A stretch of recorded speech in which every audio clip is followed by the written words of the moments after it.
الحمد للہ رب العالمین والصلاة والسلام علی سید الانبیاء والمرسلین قال اللہ تعالی وتبارک فی القرآن المجید والفرقان الحمید بسم اللہ الرحمن الرحیم یا ایھا الذین آمنوا کتب علیکم الصیام کتب علیکم الصیام کما کتب علی الذین من قبلکم لعلکم تتقون صدق اللہ مولانا العظیم وصدق رسولہ النبی الکریم الرؤوف الرحیم اللہم نور قلوبنا بالقرآن وزین اخلاقنا بالقرآن وادخلنا الجنۃ بالقرآن ونجنا من النار بالقرآن قال اللہ تعالی وتبارک فی شان حبیبہ مخبرا وآمرا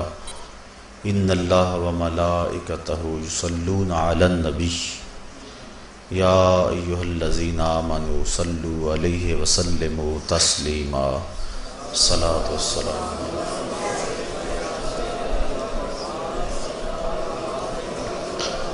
صلاۃ والسلام علیک یا رسول اللہ وعلی آلک واصحابک یا نبی الرحمہ الصلاۃ والسلام علیک یا رسول اللہ وعلی آلک واصحابک یا محبوب رب العالمین۔ تمام حمد و ثنا، تعریف و توصیف اللہ جل مجدہ الکریم کی ذات پاک کے لیے، جو خالق کائنات بھی ہے اور مالک شہنشاہت بھی۔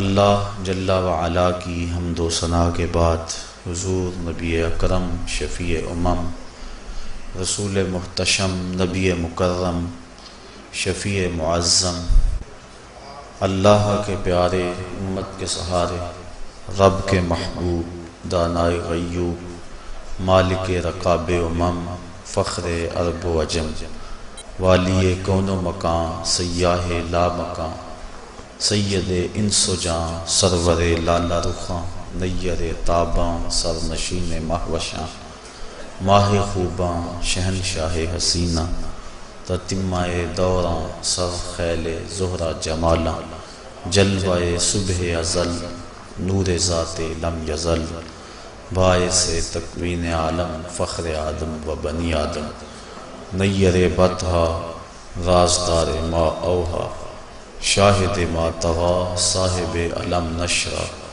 معصوم آمنہ احمد مجتبیٰ حضرت محمد مصطفیٰ صلی اللہ علیہ وسلم کے حضور ناز میں اپنی عقیدتوں ارادتوں اور محبتوں کا خراج پیش کرنے کے بعد واجب الاحترام ذوی الاحتشام معزز محترم خواتین و حضرات، السلام علیکم ورحمۃ اللہ وبرکاتہ۔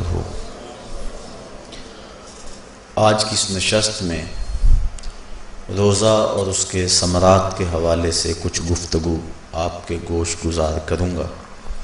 اللہ تعالیٰ میری زبان پہ کلمۃ الحق جاری فرمائے۔ قرآن مجید سے جو آیت نور میں نے آپ کے سامنے تلاوت کرنے کا شرف حاصل کیا، اس میں اللہ تعالیٰ جل شانہ نے ارشاد فرمایا، اے ایمان والو، تمہارے اوپر روزے فرض کر دیے گئے جس طرح تم سے پہلوں پہ فرض کیے گئے تھے تاکہ تمہیں تقوی ملے۔ الصوم فی اللغت الامساک، روزہ لغت میں رک جانے کو کہتے ہیں۔ جب ہوا کے تیز جھکڑ چلتے چلتے رک جاتے تو اہل عرب کہتے سامت الریح کہ ہوا رک گئی۔ تیز دوڑتا ہوا گھوڑا جب اچانک ٹھہرتا تو وہ کہتے سام الخیل، منہ زور گھوڑا رک گیا۔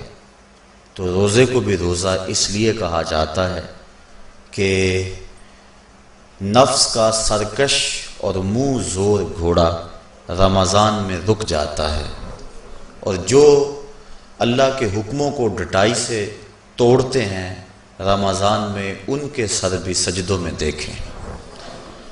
تو اس لیے صوم کو صوم کہا جاتا ہے کہ اس میں انسان گناہوں سے رک جاتا ہے۔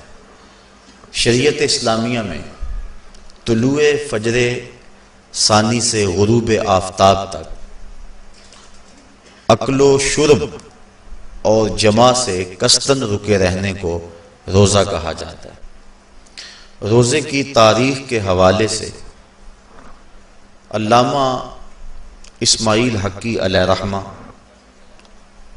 تفسیر روح البیان میں لکھتے ہیں کہ ملک تحمورس ثالث کے دور میں قحط پڑا۔ یہ حضرت آدم علیہ السلام کی اولاد سے تیسرا بادشاہ ہوا ہے۔ تو اس نے اپنی قوم کو حکم دیا کہ وہ ایک وقت کا کھانا کھائیں اور ایک وقت کا کھانا بچا کر قحط زدہ علاقوں میں بھیجیں تاکہ دکھیوں اور مجبوروں کی مدد ہو سکے۔ ملک تحمورس الثالث کے اس حکم کو قوم نے قبول کیا اور ایک وقت کا کھانا بچا کر کے قحط زدہ علاقوں میں بھیجا۔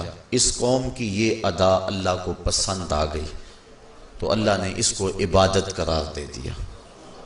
پھر اس کے بعد ہر نبی پر روزہ فرض ہوا۔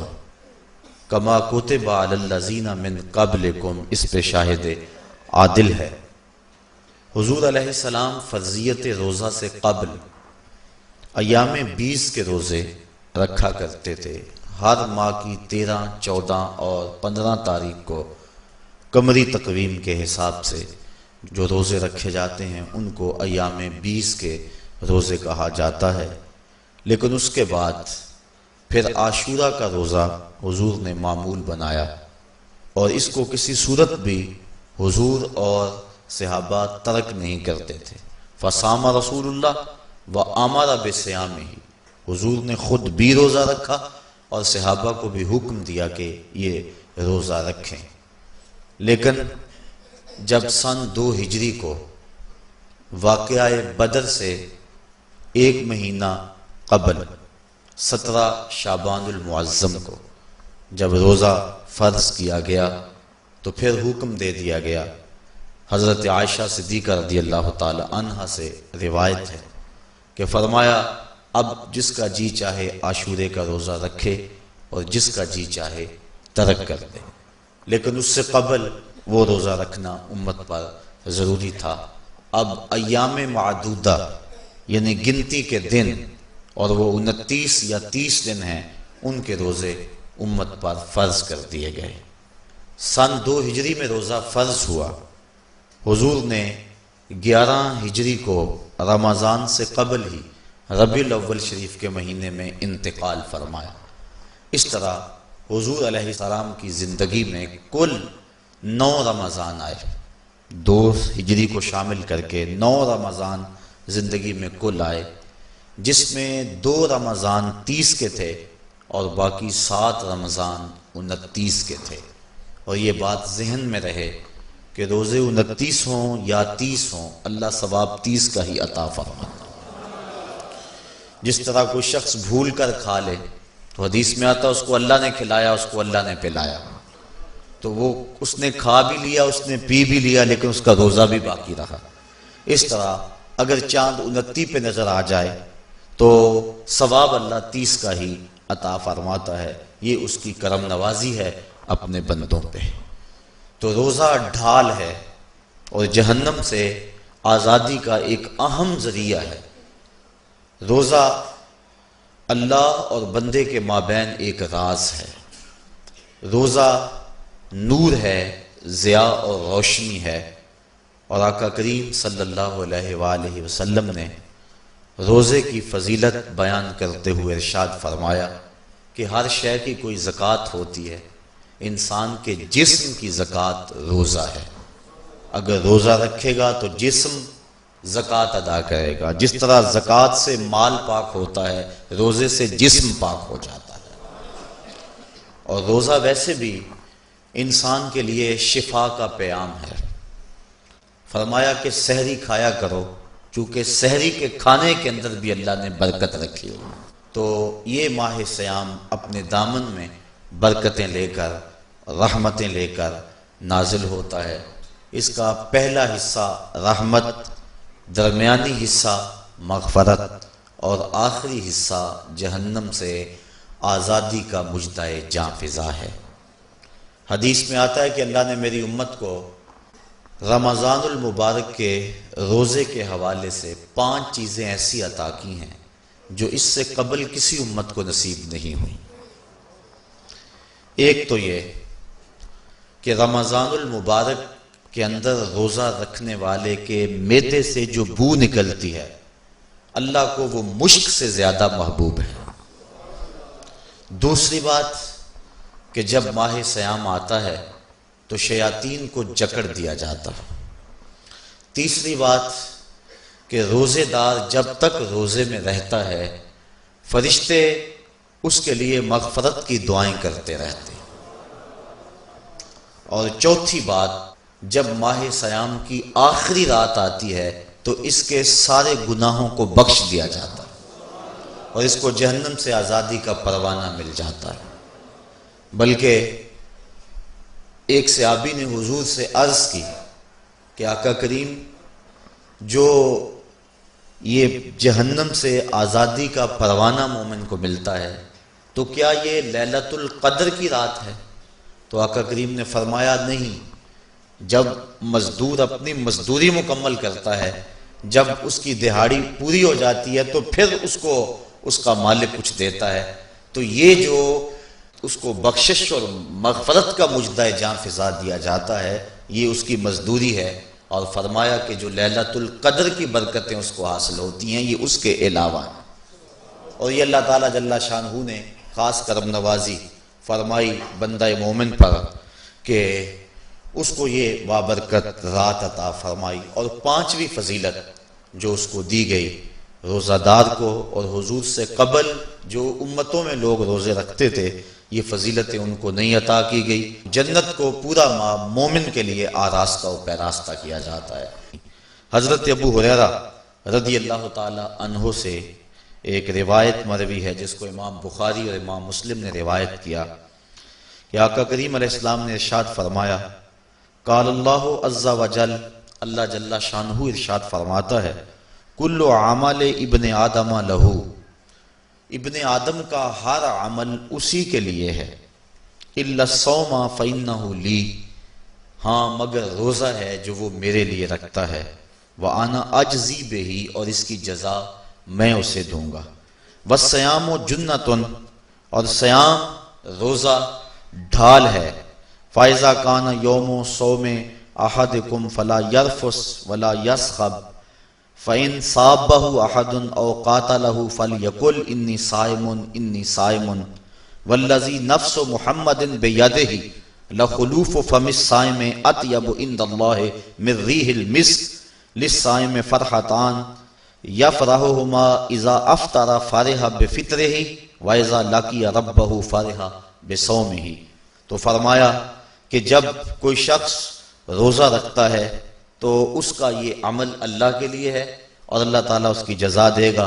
روزہ ڈھال ہے، جب کوئی شخص روزہ رکھے تو وہ اس کے اندر کوئی اللہ کی نافرمانی نہ کرے، یہاں تک کہ اگر اس کو کوئی شخص گالی بھی دے تو وہ یہ کہے کہ میرا روزہ ہے، میں صائم ہوں، میں نے روزہ رکھا ہوا ہے، یہ کہہ کے لڑنے والے کو، الجھنے والے کو ٹال دے۔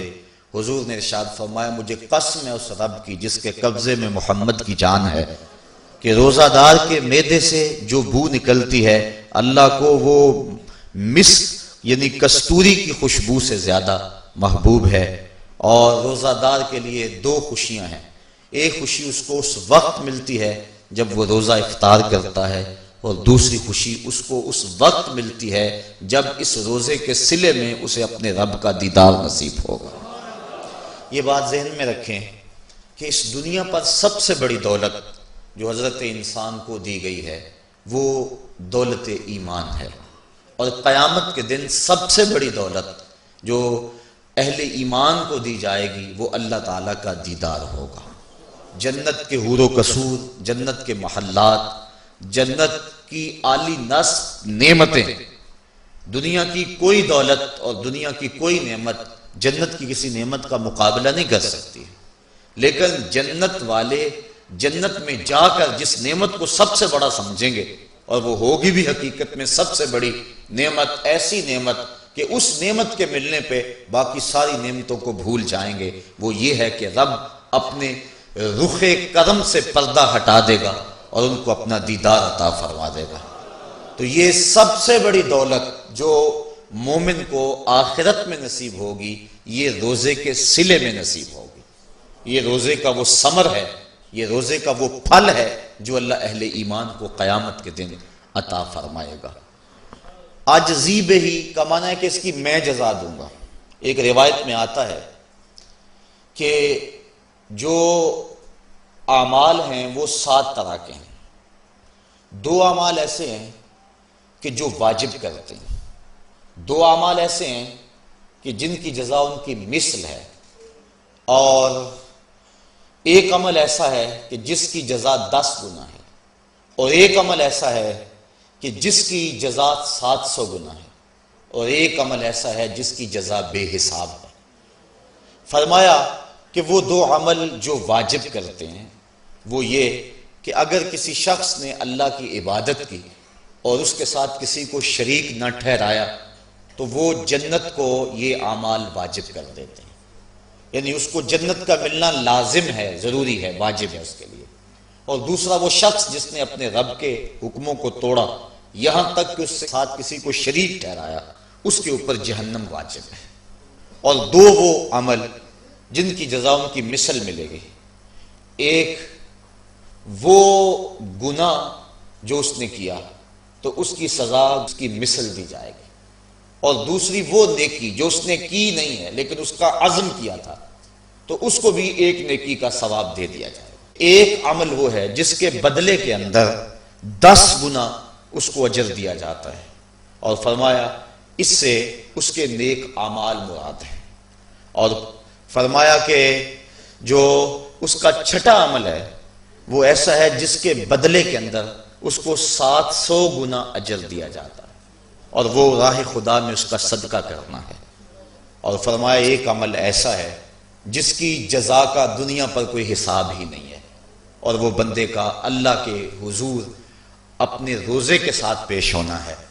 تو روزہ ایک ایسا عمل ہے کہ جس کی جزا کا کوئی حساب ہی نہیں ہے، تو یہ اللہ کے علم میں ہے کہ وہ اپنے بندے کو کتنی اس کی جزا اور کتنا اس کا صلہ عطا فرما دیتا ہے۔ تو یہ اجر ہے نیکی کا۔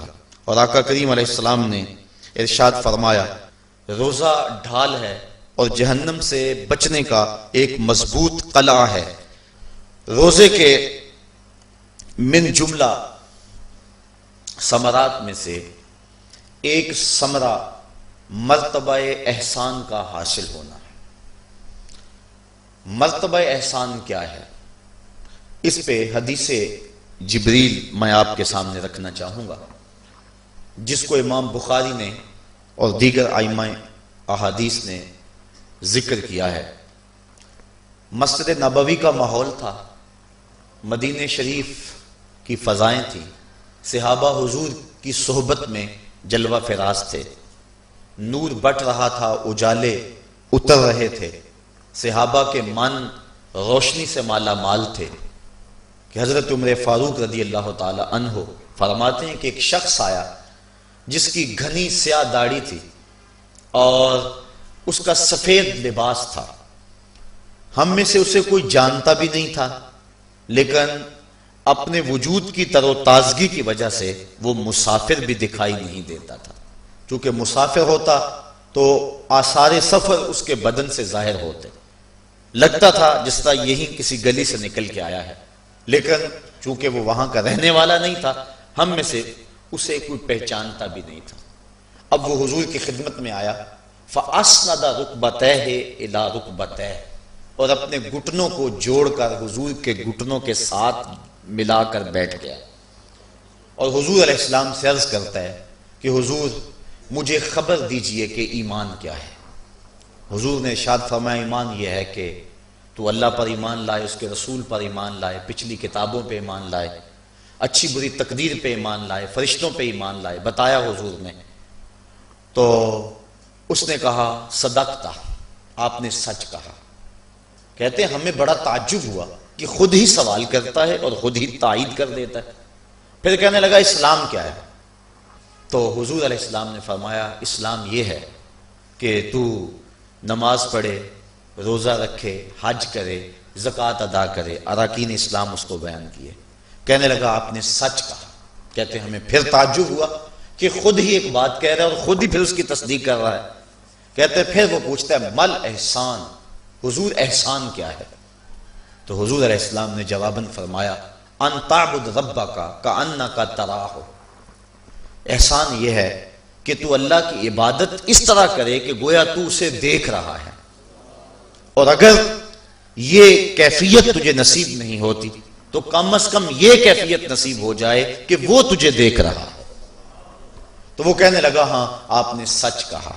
پھر اس کے بعد اس نے قیامت کی کچھ نشانیوں کے بارے میں سوال کیا، تو حضور علیہ السلام نے جواب مرحمت فرمائے۔ جب وہ شخص اٹھ کے چلا گیا تو حضور نے فرمایا عمر جانتے تھے یہ شخص کون ہے؟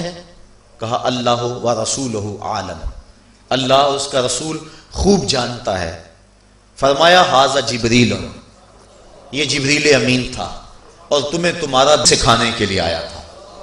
جبریل نے جب امت کو دین سکھایا تو سب سے پہلے یہ بات سکھائی کہ حضور کی چوکھٹ میں بیٹھنے کا ادب کیا ہے۔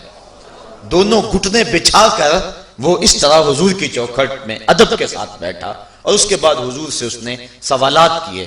تو فرمایا یہ جبریل امین تھے جو تمہیں تمہارا دین سکھانے کے لیے آئے تھے۔ تو جبریل امین نے جو دین سکھایا، جو چیزیں پوچھی وہ 3 چیزیں تھیں، ایمان کیا ہے، اسلام کیا ہے اور احسان کیا ہے۔ تو احسان تیسری چیز ہے جس کو ہم اپنی زبان کے اندر تصوف کہتے ہیں، جس کو ہم طریقت کا نام دیتے ہیں۔ تو اس کو درجہ احسان یا مرتبہ احسان کہا جاتا ہے، اور یہ دین کی روح ہے۔ جو لوگ طریقت کا انکار کرتے ہیں وہ دین کی روح کا انکار کرتے ہیں۔ تو حضور علیہ السلام نے جو طریقت بیان فرمائی وہ یہ تھی کہ اللہ کی عبادت تو اس طرح کرے کہ جس طرح تو اسے دیکھتا ہے۔ اگر یہ کیفیت مل جائے تو سبحان اللہ، لیکن اگر یہ کیفیت نہیں ملی تو کم از کم یہ کیفیت تو ملے کہ وہ مجھے دیکھ رہا ہے، اور اگر یہ کیفیت بھی مل جائے کہ وہ مجھے دیکھ رہا ہے تو بتائیے کہ پھر انسان کی زندگی میں کتنا سرور آ جائے گا کہ جب وہ نماز کے لیے کھڑا ہو تو اس تصور میں ڈوب جائے کہ میرا مالک تو مجھے دیکھ رہا ہے، تو پھر نماز کا کتنا سرور آ جائے گا اس کو۔ اور جب وہ کوئی اور نیک عمل کر رہا ہو تو اس تصور میں ڈوب جائے کہ میرا مالک میرے اوپر نگاہ لطف فرما رہا ہے، تو پھر اس کی کیفیت کا عالم کیا ہوگا۔ تو پہلی کیفیت کہ تو اسے دیکھ رہا ہے۔ حضرت علی المرتضیٰ رضی اللہ تعالی عنہ سے کسی نے پوچھا جس رب کی عبادت کرتے ہو کیا اس کو کبھی دیکھا بھی ہے؟ تو حضرت علی المرتضیٰ نے جواباً کہا لم اعبد ربا لم اراہ، اے صاحب کبھی کبھی کی بات کیا کرتا ہے، علی تو اتنی دیر تک سجدے سے سر ہی نہیں اٹھاتا جب تک اس کے جمال جہاں آرا سے فیض یاب نہیں ہو جاتا۔ حضرت داتا گنج بخش علی حجویری علیہ رحمہ کشف المعجوب کے اندر ایک حدیث نقل کرتے ہیں کہ حضور علیہ السلام نے ارشاد فرمایا کہ فاقہ کشی اختیار کرو اور بھوک اور پیاس برداشت کرو، ممکن ہے کہ اس دنیا کے اندر تم اپنے دل کی آنکھوں سے اپنے رب کا مشاہدہ کرو۔ تو یہ جو مرتبہ احسان ہے، جو مومن کا مقصود ہے، وہ اس کو حاصل ہوگا روزہ رکھنے سے۔ اور اگر چلو کسی روزہ دار کو یہ کیفیت نہ ملے کہ وہ اپنے رب کے جمال جہاں آرا کو دیکھ لے، اس کے جلووں کو دیکھ لے، اس کے دیدار کی دولت سے مالا مال ہو جائے، اس کا دل اس کی محبت میں ایسا ڈوبے کہ وہ جدھر دیکھے اسی کے جلووں کو ہی دیکھتا چلا جائے، اگر روزہ دار کو ایسی دولت نہ بھی نصیب ہو تو کم از کم روزہ دار کو یہ دولت تو ضرور ملے گی کہ وہ اس احساس میں ڈوب جائے گا کہ میرا رب مجھے دیکھ رہا ہے۔ گناہگار سے گناہگار شخص بھی کڑکتی ہوئی دوپہر میں ٹھنڈا پانی دستیاب ہونے کے باوجود ایک گھونٹ بھی حلق سے نیچے نہیں اتارتا، کیوں؟ اس لیے کہ میرا مالک تو مجھے دیکھ رہا ہے۔ تو یہ احساس اس کو آیا کہ نہ آیا؟ کاش کہ رمضان میں یہ نور جو ہم کو نصیب ہوتا ہے، یہ رمضان کا خاص نور ہے، مرتبہ احسان سے پھوٹتا ہوا یہ اجالا رمضان میں ایک گناہگار سے گناہگار شخص بھی حاصل کر لیتا ہے کہ وہ اس احساس میں ڈوب جاتا ہے کہ میرا مالک مجھے دیکھ رہا ہے. کاش کہ وہ اس کو اندر سمو لے اور اس کو دل کی ایک ایک پرت پہ رکھ لے اور اس کو سجا لے اور اس دولت کو پھر جانے نہ دے, تو پھر اس کے لیے گناہ کرنا مشکل ہی نہیں محال ہو جائے گا.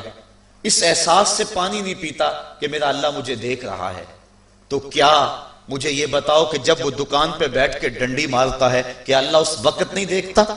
جب وہ کسی کی جیب کاٹتا ہے اللہ اس وقت نہیں دیکھتا؟ جب وہ رشوت لے رہا ہوتا ہے اللہ اس وقت نہیں دیکھتا؟ کہ اللہ تعالیٰ صرف رمضان میں دیکھتا ہے, غیر رمضان میں نہیں دیکھتا؟ تو یہ احساس کاش کہ اس کے ساتھ لگ جائے کہ میرا مالک مجھے دیکھ رہا ہے, تو پھر گناہ کرنا مشکل ہی نہیں ناممکن ہو جاتا ہے. 7ویں کوٹھڑی میں جب سارے دروازے بند کر کے بت کے اوپر موٹا کپڑا ڈال کے زلیخا بولی ہے تالک یوسف اب آ جاؤ نا, اب تو کوئی نہیں دیکھ رہا ہے, تو یہی احساس تھا جس نے روشنی دی. قال معاذ اللہ, کہا اللہ کی پناہ, تو اپنے معبود سے موٹی چادر ڈال کر چھپ گئی, لیکن میرا خدا تو 7ویں کوٹھڑی میں بھی دیکھ رہا ہے.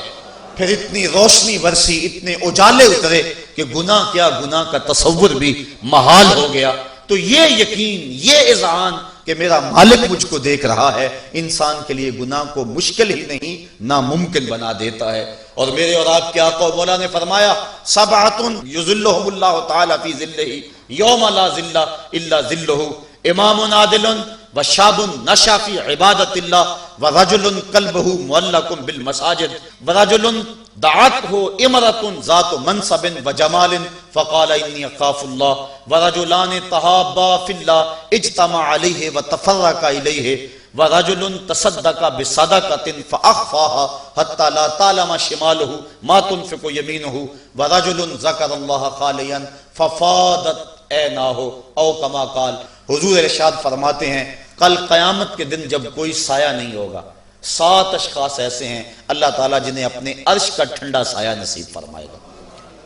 حدیث طویل ہے اور مجھے وقت کے گزرنے کا شدت سے احساس ہے, میں اپنا مقصود آپ کے سامنے رکھوں گا. چوتھا شخص وہ وَرَجُلٌ دَعَتْهُ إِمْرَةٌ ذَاتُ مَنْصَبٍ وَجَمَالٍ فَقَالَ إِنِّي أَخَافُ اللَّهَ. چوتھا وہ شخص جس کو کسی عورت نے دعوت گناہ دی, اور وہ عورت کوئی معمولی عورت نہیں تھی, ذات و منصب و جمال, ایک روایت میں ذات و حسب و جمال, یعنی منصب اور جمال کی مالکہ تھی, یا حسب و نسب اور جمال کی مالکہ تھی, اور اس نے نوجوان کو دعوت گناہ دی. اب قدموں میں حسن خود بخود بچھنے کے لیے بےتاب ہے, تو جب جذبات انگڑائیاں لے رہے ہوں, جوانی جوبن پہ ہو اور آرزویں مچل رہی ہوں اور حسن خود قدموں میں بچھنے کے لیے بےتاب ہو, تو پھر اپنی خواہشات کو لگام کون دے گا؟ لیکن اگر کسی نے اس وقت یہ کہہ کے اس کی پیشکش کو ٹھکرا دیا انی اخاف اللہ, میں تیری بات کیسے مانوں, مجھے رب سے بڑا ڈر لگتا ہے. حضور فرماتے ہیں جب کسی عورت نے اس کو دعوت گناہ دی, یا کوئی مرد کسی عورت کو دعوت گناہ دینے لگا, تو اس نے کہا انی اخاف اللہ, میں تیری بات نہیں مان سکتا کہ مجھے اللہ سے ڈر لگتا ہے.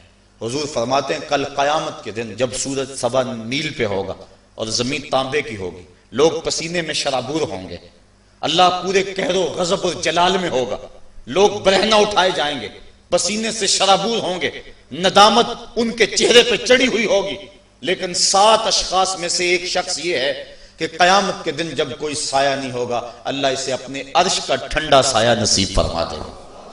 کہ جس نے برائی کو یہ کہہ کے ٹھکرا دیا کہ میرا رب مجھے دیکھ رہا ہے اور میں اس سے خوف کھاتا ہوں. امام یافعی نے روض الریاحین کے اندر یہ واقعہ لکھا ہے کہ ایک نوجوان کپڑے کی دکان پہ کام کرتا تھا, ایک عورت آئی, اس کا اس جوان پہ دل آ گیا, اس نے کپڑا ضرورت سے زیادہ خرید لیا اور مال کے دکان سے کہنے لگی جوان کو میرے ساتھ بھیج دو, میری گٹھڑی بھاری ہے, گھر چھوڑ آئے.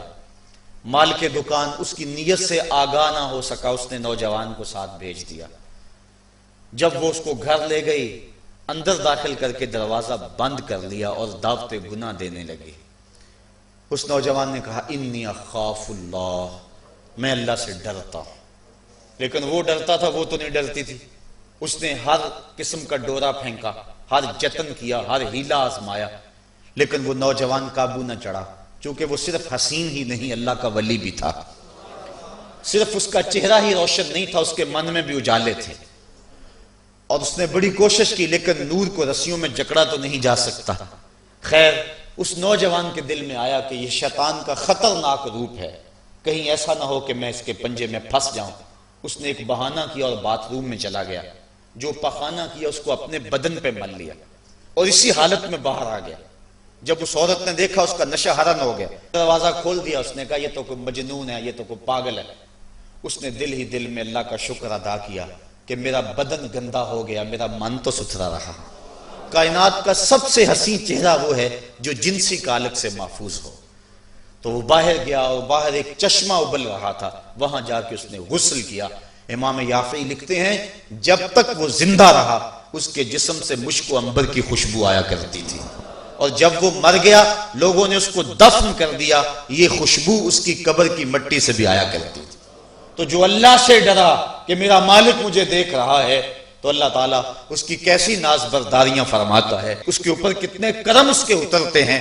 تو کہا کہ وہ شخص جس نے اللہ سے ڈر کر گناہ کو چھوڑا، کل قیامت کے دن جب کوئی سایہ نہیں ہوگا اللہ اسے اپنے عرش کا ٹھنڈا سایہ نصیب فرما دے گا۔ تو یہ رمضان کا فیض ہے کہ انسان بے شمار گناہوں کے باوجود بھی تڑپتی کڑکتی دوپہر کے اندر بھی ٹھنڈا پانی اپنے منہ کے قریب بھی نہیں لاتا، وضو کرتے ہوئے بھی احتیاط کرتا ہے، غسل کرتے ہوئے بھی احتیاط کرتا ہے کہ کوئی قطرہ حلق سے نیچے اتر نہ جائے، اس احساس میں کہ میرا رب مجھے دیکھ رہا ہے۔ یار روزے کا اور کیا ثمرہ چاہیے کہ وہ جو دولت صوفیاء نے زندگیاں کھپا دی، جس دولت کو حاصل کرنے کے لیے، مرتبہ احسان کو پانے کے لیے روزے دار نے سحری کھائی، ابھی جو ہے وہ سحری کا وقت ختم ہوا تھا کہ یہ احساس اس کے ساتھ لگ گیا، اور وہ تنہائی کے اندر بھی اللہ سے ڈرتا ہے اور کھانے پینے سے باز رہتا ہے، اس تصور کے ساتھ کہ میرا مالک مجھے دیکھ رہا ہے۔ روزے کا ایک ثمر اور ایک پھل یہ ہے کہ بندے کو تقوی کا نور نصیب ہوتا ہے، اور اللہ تعالیٰ نے یہاں قرآن مجید کے اندر جہاں روزے کی فرضیت کا ارشاد فرمایا وہاں ساتھ یہ بات فرمائی کہ اس لیے تمہارے اوپر روزہ فرض کیا گیا ہے تاکہ تم متقی بن جاؤ۔ یہ مقصد روزہ ہے، اللہ یہ چاہتا ہے، ورنہ اس کو کیا ضرورت ہے کہ بندے کو بھوکا اور پیاسا رکھے، وہ تو چاہتا ہے کہ یہ برائیوں سے باز آ جائے۔ بلکہ بخاری شریف کی حدیث ہے، حضور علیہ السلام نے ارشاد فرمایا من لم یدع قول الزور والعمل به فلیس للہ حاجۃ فی ان یدع طعامہ وشرابہ، جو شخص جھوٹ اور جھوٹے کام نہیں چھوڑتا اللہ کو اس کے بھوکا اور پیاسا رہنے کی کوئی ضرورت نہیں ہے۔ اللہ نہیں چاہتا کہ وہ بھوک اور پیاس کی مشقت گوارا کرے، اس کا تو مقصود یہ ہے کہ اس کے دل کے اندر اس کی خشیت پیدا ہو جائے، اسی لیے اس نے روزہ ہمارے اوپر فرض کیا ہے، ورنہ وہ کیسے چاہتا ہے کہ میرا بندہ بھوکا رہے؟ ایک ماں نہیں چاہتی کہ میرا بیٹا بھوکا رہے، اور جو 70 ماؤں سے زیادہ پیار کرتا ہے اس نے کیسے چاہ لیا کہ میرا بندہ بھوکا رہے؟ ماں کے پیار کو دنیا کے کسی ترازو پہ نہیں تولا جا سکتا، اور جو مالک ہے، ماں کو اتنا پیار بیٹے سے کس لیے ہے؟ اس لیے کہ اس نے بیٹے کو جنم دیا، جس نے جنم دیا اس کو اتنا پیار ہے تو جس نے تخلیق کیا اس کو کتنا پیار ہوگا؟ تو ماں نہیں چاہتی میرا بیٹا بھوکا رہے تو مالک نے کیسے چاہ لیا؟ چلو آؤ پھر ماں کی گود میں آ جائے۔ ماں بیٹے کی آنکھ میں ایک آنسو بھی گوارا نہیں کرتی تھی، بیٹا ہو گیا بیمار، ماں لے گی ڈاکٹر کے پاس، اس نے جو دوا تجویز کی وہ کڑوی تھی، ماں نے زبردستی لٹا لیا، بیٹا پیتا نہیں، ماں نے منہ کھولا اور کڑوے سیرپ کے قطرے اس کے حلق میں ٹپکا رہی ہے، بچہ چیختا ہے، لیکن جوں وہ سیرپ کے قطرے حلق سے نیچے اترتے چلے جاتے ہیں ماں کو قرار آتا جاتا ہے، اس کو طمانینت ملتی جاتی ہے۔ ماں کیا صفاق ہو گئی؟ نہیں۔ اس کا پیار چھن گیا؟ نہیں۔ اس کی ممتا رخصت ہو گئی؟ نہیں۔ وہ تو بیٹے کی آنکھ میں ایک آنسو بھی گوارا نہیں کرتی تھی، اور اب تڑپتا ہوا بیٹا، لیکن ماں کے چہرے پہ طمانینت کا نور ہے۔ اصل بات یہ ہے کہ ماں جانتی ہے، بیٹا نہیں جانتا۔ ماں جانتی ہے چند لمحوں کی تکلیف ہے، نتیجہ شفا کی صورت میں برآمد ہوگا، اس لیے ماں کی نظر اس تڑپنے پہ نہیں ہے، ماں کی نظر اس نتیجے پہ ہے۔ مالک جو 70 ماؤں سے زیادہ پیار کرتا ہے وہ بھی نہیں چاہتا کہ میرا بندہ بھوکا اور پیاسا رہے، لیکن مالک کہتا ہے اس کے باوجود تو بھوکا اور پیاسا رہے گا، کیوں؟ لعلکم تتقون، میرے بندے تجھے تقوی کی بہاریں نصیب ہوں گی، تیرے من کو روشنی اور تیرے من کو اجالا نصیب ہو جائے گا۔ تو یہ تقوی نصیب ہوتا ہے روزے سے. چونکہ یہ بات ذہن میں رکھیں، ہمارے دو دشمن ہیں جو ہمیں نیکی کے راستے سے روک رہے ہیں. بات لمبی ہو رہی ہے، اختصار کر رہا ہوں. ہمارے دو دشمن ہیں جو ہر وقت ہمارے ساتھ لگے ہوئے، ایک شیطان اور دوسرا نفس. جو شیطان ہے وہ بڑا دشمن ہے یا نفس بڑا دشمن ہے؟ تو آپ اس بات پہ کسی دلیل کی ضرورت نہیں، آپ سب کہہ رہے ہیں کہ نفس. اور سادی سی بات ہے کہ شیطان آدمی کو بہکاتا ہے، لیکن شیطان جب خود بہکا، اس نے انکار سجدہ کیا، اس وقت کوئی دوسرا شیطان تو تھا نہیں. تو شیطان کو شیطان بنانے والا نفس ہے. تو یہ نفس شیطان سے بھی بڑا دشمن ہے. اکیلی جان دو دشمنوں کے نرغے میں. لیکن جب ماہ سیام آیا، سلسلۃ الشیاطین، حدیث میں آتا ہے شیاطین جکڑ دیے گئے. دو دشمنوں میں ایک دشمن ہمارے جکڑ دیے گئے. اب ایک دشمن ہمارا باقی ہے، نفس. اب نفس کا مقابلہ کر لیں گے تو شیطان چھٹ کر ہمارا کچھ نہیں کر سکے گا. لیکن اگر ہم نے اس موسم کے اندر اپنے نفس کا مقابلہ نہ کیا تو پھر ہم جو ہے وہ اس نفس کی شامت سے شیطان کے ہتھے بھی چڑھ جائیں گے. اب نفس کی تربیت کیسے کریں؟ اس کی تربیت بھی روزے سے ہوتی ہے. آپ کہیں گے وہ کیسے؟ تو شیخ فرید الدین عطار کا قول سناتا ہوں. شیخ فرید الدین عطار کون شخص ہے؟ کسی معمولی شخص کا نام شیخ فرید الدین عطار نہیں ہے. علامہ اقبال کے روحانی پیشوا، جن کو وہ مرشد رومی کہتے ہیں اور اپنے آپ کو مرید ہندی کہتے ہیں. اور یہ بات ذہن میں رکھیں کہ اقبال نے رومی کو ویسے پیر نہیں مان لیا، بڑا چن کے پیر تلاش کیا اقبال نے. بلکہ جب پیر دو ہوں اور دونوں ہی بڑے قابل ہوں اور مرید کے لیے مصیبت بن جائے کہ ادھر جاؤں کدھر جاؤں، امتحان تو اس وقت ہوتا ہے. اب اقبال کے لیے جو ہے وہ دو چیزیں تھیں، ایک راضی اور ایک رومی. اقبال کہتا تھا میں رومی کو پیر مانوں یا راضی کو پیر مانوں.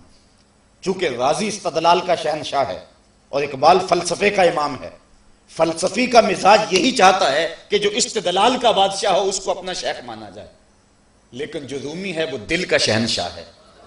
اقبال شاعر ہے اور اقبال کا مزاج تھا کہ جو میرے دل کا بھی امام ہو وہی میرا شیخ ہو اور وہی میری رہبری کرے.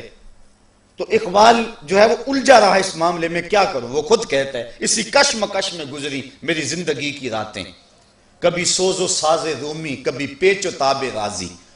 کبھی رومی کا سوز و ساز مجھے پسند آتا تھا، کبھی راضی کا جو ہے وہ مجھے پیچ و تاب پسند آتا تھا. پھر اقبال نے زندگی کی کئی بہاریں مرشد کے انتخاب کے اندر گزار دیں کہ میں رومی کے ہاتھ پہ بیعت کروں یا راضی کے ہاتھ پہ بیعت کروں. پھر ایک وقت آیا کہ اقبال نے خود کہا نئے مہرہ باقی ہے نئے مہرہ بازی، جیتا ہے رومی ہارا ہے راضی. وہ کہتا ہے رومی جیت گیا اور راضی ہار گیا. پھر اس نے رومی کو اپنا شیخ اور مقتدا مانا. اقبال جس کو اپنا مقتدا مانتا ہے، جس کو اپنا امام مانتا ہے، اب اس رومی کی سنیے. وہ کہتے ہیں ہفت شہر عشق را عطار گشت ما ہنوز اندر خم یک کوچام. عشق کے 7 شہر حضرت شیخ فرید الدین عطار گھوم چکے ہیں. ہم پہلے شہر کی پہلی گلی کے کونے پہ کھڑے ہیں. یہ رومی کہہ رہے ہیں جس کو اقبال نے بڑی چھان پھٹک کے بعد اپنا پیر مانا ہے، وہ فرید الدین عطار جو معرفت کا امام ہے اور اللہ کے رازوں کا امین ہے. حضرت شیخ فرید الدین عطار فرماتے ہیں نفس نتواں کشت اللہ باسے چیز بات گوئم یادگیرش اے عزیز. کہا نفس نہیں مرتا لیکن 3 اسلحے ہیں، اگر تیرے پاس ہوں تو تو نفس پر قابو پا لے گا. وہ 3 اسلحے کون سے ہیں؟ کہا خنجر خاموشیو شمشیر جو نیزائے تنہائیو ترک ہجو. ایک خاموشی کا خنجر، ایک بھوک کی تلوار اور ایک تنہائی کا نیزہ. اگر یہ 3 اسلحے تیرے پاس ہیں تو نفس پہ ٹوٹ پڑے نسلوں کو لے کر تو تیرا نفس تیرے قابو میں آئے گا. اس کے علاوہ کوئی اور ذریعہ نہیں ہے اس نفس کو قابو کرنے کا. حضرت باہو جیسے بھی بول پڑے باج فقیراں کسے نہیں ماریا، باہو ظالم چور اندر داہو. یہ جو اندر کا چور ہے اس کو پکڑ لینا اور اس کو قابو میں کر لینا اور اپنے دل کی حفاظت کر لینا، یہی بڑی دولت ہے. فرماتے ہیں کہ 3 اسلحے ہیں، ایک خاموشی کا خنجر اور ایک بھوک کی تلوار اور تیسرا تنہائی کا نیزہ. کہ ان 3 اسلحوں سے اگر تم قابو پانا چاہو تو پا سکتے ہو. اس کے علاوہ کوئی اور اسلحہ نہیں ہے جو تمہارے نفس کو تمہارے قابو میں لے آئے. تو پھر بھوک کی تلوار ایسا اسلحہ ہے جو نفس کا سر کاٹ دیتی ہے. اور میرے اور آپ کے آقا و مولا قلب و دل و نگاہ کے مرشد اولین حضور نبی رحمت صلی اللہ علیہ وسلم نے فرمایا یا معاشر الشباب من یستطع منکم الباء فلیتزوج فإنہ اغض للبصر واحسن للفرج فمن لم یستطع فعلیہ بالصوم فإنہ لہ وجاء۔ اے جوانوں کے گروہ، تم میں سے اگر کوئی شخص نکاح کی طاقت رکھتا ہے تو وہ نکاح کر لے، یہ نظر اور شرمگاہ کا محافظ ہے۔ اور اگر تم میں سے کوئی نکاح کرنے کی فی الحال طاقت نہیں رکھتا تو وہ روزے رکھے، روزے شہوات کو توڑتے ہیں۔ تو نفس کی تہذیب بھوک سے ہوتی ہے، اور بھوک ایک ایسا اسلحہ ہے کہ جس سے ہم اپنے نفس کو قابو میں لا سکتے ہیں۔ حضرت نظام الدین اولیاء علیہ رحمہ جو تصوف کے سرخیل اور امام ہیں، آپ فرماتے ہیں کہ آدھی فقیری روزہ ہے اور آدھی فقیری باقی سب کچھ ہے۔ تو روزہ اگر نصیب ہو گیا تو پھر مالک کا قرب مل گیا، اور یہ تقوی کا نور ہمیں روزے سے حاصل ہوگا۔ روزے کے ثمرات تو بہت سارے، لیکن وقت کی سمٹتی ہوئی عقائیاں مجھے ملحوظ